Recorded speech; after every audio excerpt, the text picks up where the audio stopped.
Quand on parle de conditions climatiques en trail, on a souvent tendance à parler de la pluie, du froid, de l'altitude peut-être parfois, mais rarement de la chaleur. Et pourtant, vous avez dû le voir en ce moment, si vous faites vos sorties longues ou alors si vous-même vous avez pu faire certains trails, énormément de personnes souffrent de la chaleur et abandonnent malheureusement leur course à cause de ça. Aujourd'hui, je voulais faire un petit point avec vous pour voir comment est-ce que votre corps pouvait s'habituer à la chaleur. Parce que oui, vous avez des personnes qui vont être plus susceptibles ou non d'être habituées et d'habituer leur corps à la chaleur. Vous allez voir des personnes qui craignent la chaleur, d'autres beaucoup moins.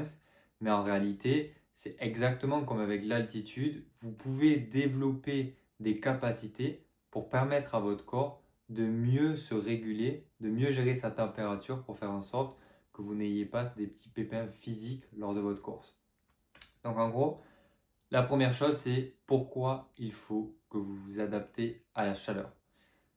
La question, c'est simple. En fait, si vous faites un trail où il va faire très chaud, on peut penser à des personnes qui vont préparer la diagonale, on peut penser, enfin, ou toutes les courses du Grand Raid, on peut penser à des personnes qui vont courir des trails cet été sous canicule, sous forte chaleur, euh, bref, et qui vont avoir la nécessité du coup de gérer ce paramètre-là, chaleur. Et pour ça, on a deux types de personnes. Ceux qui vont se dire, ben, je me rafraîchirai le jour de course, je gérerai un petit peu ça. Et ceux qui vont avoir la présence d'esprit de se dire, ça peut se préparer, je peux développer des adaptations et je peux faire en sorte d'être encore plus prêt parce que j'aurai travaillé ce paramètre-là. Donc aujourd'hui, c'est ce qu'on va voir ensemble. Comment préparer votre corps à un trail sous la chaleur. Et à la fin, on fera juste une petite aparté pour savoir comment est-ce que du coup vous pouvez courir au mieux dans un trail où il va faire très chaud. Premièrement, en fait, la chose, c'est pas très compliqué. Comme quand vous allez faire des stages en altitude, ben, pour pouvoir préparer son corps à la chaleur, c'est exactement la même chose. Il faut respecter plusieurs paramètres. Ce qu'on va vous demander, c'est de ne pas aller courir 3 heures d'un coup en plein cagnard à midi, couvert ou autre. Ce qu'il faut, c'est y aller progressivement. Commencez par des petites sorties d'une demi-heure, 45 minutes, dans un moment de la journée où il va faire un petit peu plus chaud. Par contre, consigne de sécurité, crème solaire, on se couvre, casquette et tout. Le but, c'est pas de choper des insolations, des coups de soleil, ce genre de choses. Il faut bien dissocier les deux. Nous, ce qu'on veut, c'est faire monter notre corps en température. C'est pas se cramer la gueule avec le soleil, etc. Donc, commencez par des petites sorties comme ça quand il va faire chaud. Si vous voulez, vous pouvez aussi faire des sorties couvertes. Ça, je préfère privilégier au départ en salle de sport. Pourquoi? Parce que si vous sortez couvert dehors, ben, vous risquez d'accumuler du coup et la chaleur extérieure et le fait de se faire transpirer énormément avec les couches que vous allez avoir. Tandis que le contexte d'une salle de sport est un petit peu plus sécure. Dès que vous voulez arrêter l'exercice, vous enlevez la veste et vous êtes dans un environnement un petit peu climatisé, etc. Et vous pouvez rapidement faire descendre la température parce que vous avez des douches, de l'eau à disposition. Bref, toutes ces choses-là qui pourraient vous permettre de faire redescendre un petit peu toutes ces choses-là. Donc voilà un petit peu comment on va commencer. La période d'acclimatation, comme en altitude, 8 à 14 jours pour commencer à, si vous voulez, avoir les premières adaptations qui vont pouvoir se faire et avoir et tirer des vrais bénéfices de cet entraîner avec la chaleur. Et comme ça, vous venez augmenter du coup progressivement le temps passé dehors. Au début, vous allez faire juste vos week-ends, vos footings tranquilles sous la chaleur. Puis petit à petit, vous allez passer à des sorties d'1h30. On ne fait pas de fractionné, s'il vous plaît, sous la chaleur. Pas de suite. Ou pas si vous êtes avec une personne qui vous conseille et qui est professionnelle dans ça. Je vous déconseille du coup de faire ça si vous n'avez pas voilà, un expert, on va dire, avec vous pour gérer ça. Et ensuite, ben, on va pouvoir faire une sortie longue, pourquoi pas, dehors, sous la chaleur, et commencer comme ça à habituer notre corps, ben, vous l'aurez compris, à transpirer et à mieux réguler, si vous voulez, sa température du corps. Ces choses-là vont vous amener des adaptations qui vont permettre à votre corps de mieux réguler sa température, de mieux gérer sa transpiration, de mieux gérer toutes ces choses-là qui peuvent, le jour de course, vous poser problème parce que soit vous n'en avez pas l'habitude, soit vous allez avoir un espèce de déréglage qui va se faire parce que ben, votre corps va être en mode waouh, alerte, je vais couper des choses parce que là il faut que je priorise le fait de rafraîchir le corps, de rafraîchir et de faire baisser ma température. Et donc je vais couper peut-être la digestion par exemple, donc trouble digestif. Je vais couper, bref, l'arrivée de choses au cerveau, donc on sera un peu moins lucide.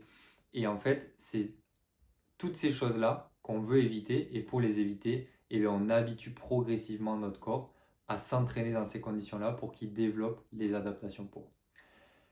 En complément, pensez à bien vous hydrater, s'il vous plaît. Prenez de l'eau, on ne s'entraîne pas à faire je ne sais quel exercice où il faut juste transpirer et enfin voilà, on ne fait pas des cuttings comme on peut voir en boxe, en MMA, tous ces sports de combat où les mecs se font transpirer comme des malades. Non, nous, on continue à s'hydrater, hein.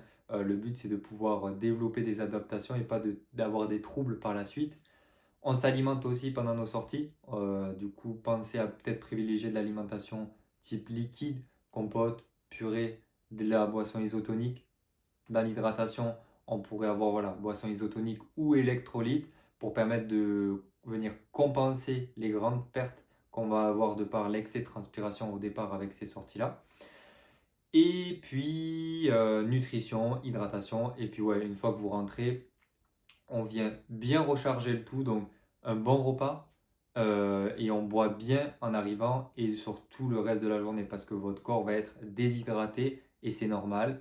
Donc, il faut bien, si vous voulez, voilà, bien recharger pour être sûr de bien récupérer et de pouvoir enchaîner les sorties sans se blesser.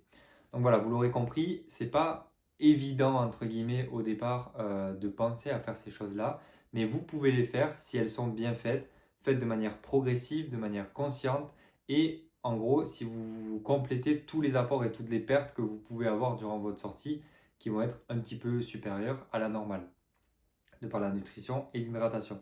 Et exactement comme on fait un stage en altitude, et bien là on vient faire un stage d'acclimatation, mais pour cette fois la chaleur. Les derniers petits conseils que je voulais voir avec vous, ben, c'est pour le jour de course. Comment faire descendre la température et mettre toutes les chances de notre côté pour pouvoir finir une course où il va faire très très chaud. La première, ça va de soi, vêtements aérés. Là, on n'est plus là pour se faire transpirer, on ne met pas des couches, on a des vêtements bien amples, aérés, avec lesquels on a l'habitude de courir, mais qui peuvent permettre de bien réguler la température du corps ou laisser passer le peu d'air qu'il pourrait y avoir, ce genre de choses. Ensuite, pensez à pouvoir vous éponger régulièrement avec de l'eau pour enlever, si vous voulez, le surplus de sel ou autre que vous allez pouvoir avoir de par la transpiration. Si vous devez vous rafraîchir avec de l'eau, sachez que les points où vous pouvez vous faire descendre la température le plus rapidement, ça va être au niveau du cou, au niveau des aisselles et au niveau de l'aine, de l'entrejambe. C'est là où vous allez avoir les plus grosses artères du corps qui passent. Et c'est là où, en gros, si vous mettez du frais, du froid, de l'eau, peu importe, ça va faire descendre la température de suite. Dès que vous avez une sensation de gros coup de chaud, voilà, vous êtes en surchauffe, pensez à vous mouiller le cou, à vous mouiller la tête, vous mouillez les aisselles et l'aine, ça vous fera bien descendre cette température du corps. Ensuite, sortez couvert, casquette. Vous avez même les casquettes avec un petit voile des fois derrière pour couvrir le cou, éviter les coups de soleil à ce niveau-là. Crème solaire, absolument. C'est pareil, on veut éviter d'avoir des coups de soleil et des irritations, des choses en plus douloureuses. Déjà que l'ultra, c'est assez douloureux comme ça, donc on évite. Et puis voilà, pensez à compenser avec les électrolytes, pensez à bien vous alimenter en passant peut-être sur de l'alimentation plus liquide pour pouvoir faciliter toutes ces choses-là. Et puis si jamais vous avez des tips que j'ai pas pensé à mettre dans cette vidéo, ben n'hésitez pas, l'espace commentaire est fait pour ça. Donc écrivez quels petits tips vous mettez en place vous quand vous devez courir sous la chaleur. Et puis voilà, je vous laisse mettre votre petit pouce bleu si vous avez aimé les vidéos, vous abonner si jamais vous voulez voir nos prochaines vidéos. On sort une vidéo par jour en ce moment sur le thème du trail et sur l'ultra. Donc si tu prépares une course, je te conseille d'abonner car il y a plein de bons conseils qui vont arriver par la suite et qui vont pouvoir te servir et peut-être même sauver ta course. Donc nous on se retrouve à demain. Passe une bonne journée. Bye bye.